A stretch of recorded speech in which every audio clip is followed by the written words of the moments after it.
Chapter 18. The Rotten Bridge. Spring came again.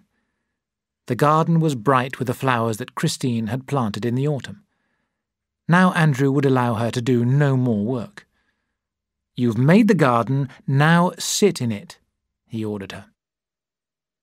Excited at the thought of becoming a father, Andrew suddenly decided to ask Dr. Llewellyn to attend his wife at the birth of the baby. Llewellyn, when Andrew telephoned him, seemed pleased. "I shall be glad to help you, Manson.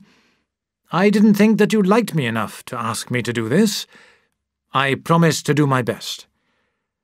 For now, I think that it would do your wife good to have a short holiday." Acting on Llewellyn's advice, Christine went to stay with an aunt. Andrew missed her even more than he had expected to do. He spent 1 or 2 evenings with the Bolans and the Vaughans, but most evenings he continued with his research into coal dust. He made a discovery which excited him greatly. Standing in front of the dead fire, long after midnight, he suddenly seized Christine's photograph and cried, "Chris, I believe that I am going to do something important." Christine returned at the end of June. "Oh, it is nice to be home again," she said, throwing her arms round him. Then, as she looked into his face, her expression changed. "Andrew, dear, you look tired. I don't believe that you have been eating properly." She was worried about him. Andrew told her about the developments in his research. "How long is this going to take you?" she asked.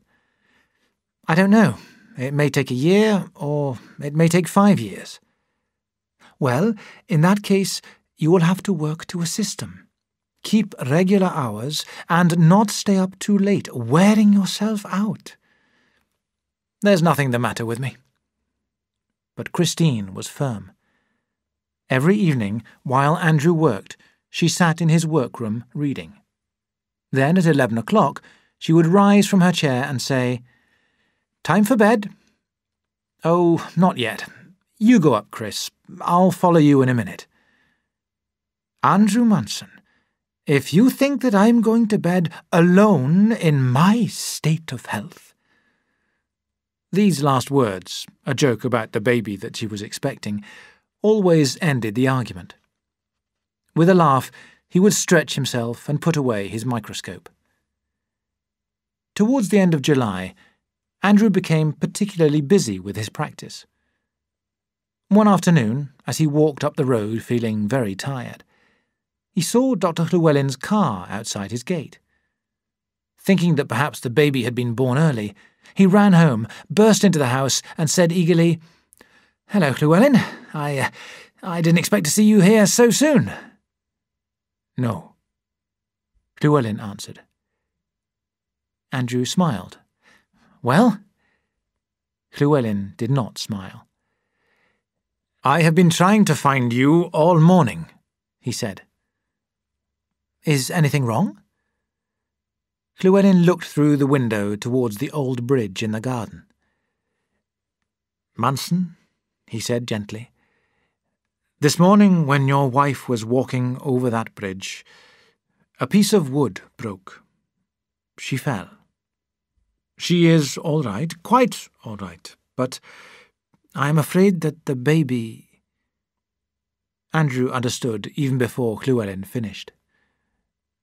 "We did everything that we could," Llewellyn continued in a voice of deep sympathy. "I came at once and brought a nurse from the hospital. We've been here all day." There was silence. Andrew covered his eyes with his hands and cried to himself. "Nobody is to blame. It was an accident." Llewellyn tried to comfort him.